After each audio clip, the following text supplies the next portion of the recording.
welcome guys to my favorite Android games of February 2016. Without further ado, let's get straight into it.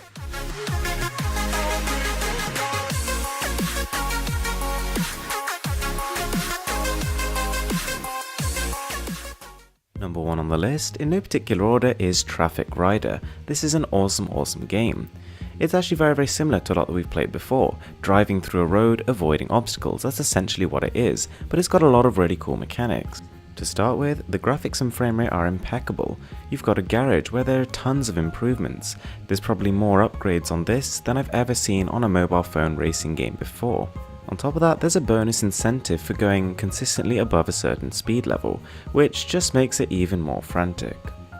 Number 2, we have Worms 4, and I've been a huge fan of the Worms series for a really long time, and this is finally a good version for mobile.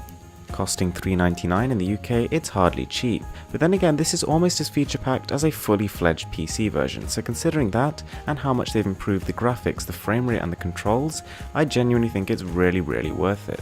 Alongside a pretty robust multiplayer suite, Worms 4 also has a huge campaign built into it. We've got everything from retrieving crates to launching all-out war on the enemy, with your weapons and customization arsenal expanding all the time. Next up, Table Tennis Touch, and this is hands down the best mobile iteration I've ever played of a table tennis experience, or maybe even ever. The controls are sleek, the graphics are really high quality, the frame rate is locked, there's a career mode, there's tons of ways to practice, and a huge variety of different game types. It could be anything from hitting balls into certain zones, knocking over skittles, or facing off against the world champion.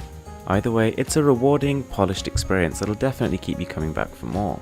Next up, we have The Room 3, and this is definitely a series that has cemented itself as a flagship Android game. For those of you not familiar with the series, you're essentially placed into a room, you use objects inside of it as well as clues hidden all around to work your way out. You need to open boxes, you need to solve riddles. It's a game that's pretty much perfectly balanced the difficulty. It gives you enough room to be able to make mistakes, but at the same time gives you just enough guidance so that you don't spend 5 hours on a puzzle. Coming in again at £3.99, it's pretty pricey, but definitely worth it. This is a AAA experience. The last app on this list is Simple Truths, and it's kind of on the boundary between an app and a game. Essentially, it'll give you a ton of facts. It'll present a right one and a wrong one, and it's your job to try and guess which one is which.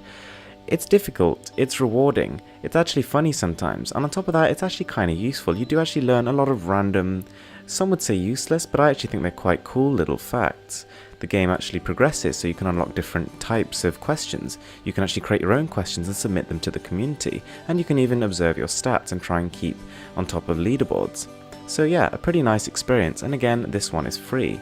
So guys, that's it from me for now. If you enjoyed the video, I would really appreciate it if you just slap that like button. I'm Mr. Who's the Boss, and this is Insanely Cool Tech.